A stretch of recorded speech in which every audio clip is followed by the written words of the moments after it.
നമ്മളൊരു media education ഇവിടെ ഉണ്ടാക്കിയാൽ ഇവിടെ നല്ല സിനിമകൾ ഉണ്ടാവും. നമുക്ക് അടിപൊളി ഫിലിമുകളുടെ കാര്യം ലോകം മുഴുവൻ കാണുന്ന, കാരണം 80കളിൽ നമ്മുടെ സിനിമകളെ എല്ലാ ഇൻഡസ്ട്രിയും വാല്യൂ ചെയ്തിരുന്നു. ഒരു സമയം the best cinema Malayalam cinema അപ്പുടിയായ എന്നാണ്. കാരണം മറ്റവനൊരു സിസ്റ്റത്തിൻ്റെ കഥയേ ഉള്ളൂ. ഞാൻ എല്ലാ വലിയ ബിഗ് കമ്പനി AVM, ദേവർ, മറ്റെല്ലാ കമ്പനിയിലും അഭിനയിച്ചാണല്ലോ, എനിക്കറിയാം. ഒരു സിസ്റ്റത്തിലാണ് ചെയ്യുന്നത്, ഒരു ഫോർമുല ഉണ്ടാവും. ഇവിടെ അതല്ലാതെ തന്നെ വളരെ വ്യത്യസ്തമായ സിനിമകൾ ഇവിടെ ഉണ്ടാക്കാൻ സാധിച്ചു.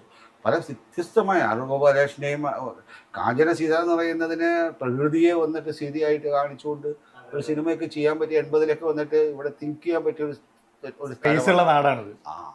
അത് ഭയങ്കര സ്ട്രോങ് ആണ്. 40 വർഷം മുമ്പ് 79 78 ആ പടം ഇറങ്ങിയത്. അപ്പോൾ അതിൻ്റെ അടുത്ത് തന്നെ 46 വർഷം മുമ്പ് അങ്ങനെ ചിന്തിക്കാൻ പറ്റിയ സിനിമകൾ ഇറക്കിയ ഒരു സ്ഥലമാണിത്.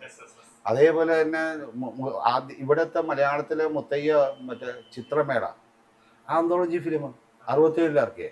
ആന്തോളജി ഫിലിം ഇപ്പം പുതിയതൊന്നുമല്ല. ഇവരെല്ലാവരും പറയും മറ്റേ കേരള ഒന്നുമല്ല, ചിത്രമേള. ചെറിയ അന്ന് ഹ്യൂമറായിട്ടുള്ള 5 കഥകൾ വെച്ചിട്ട് ചിത്രമേള ചെയ്തു മുത്തയ്യ, ആക്ടർ ഡയറക്റ്റ് ചെയ്തത്.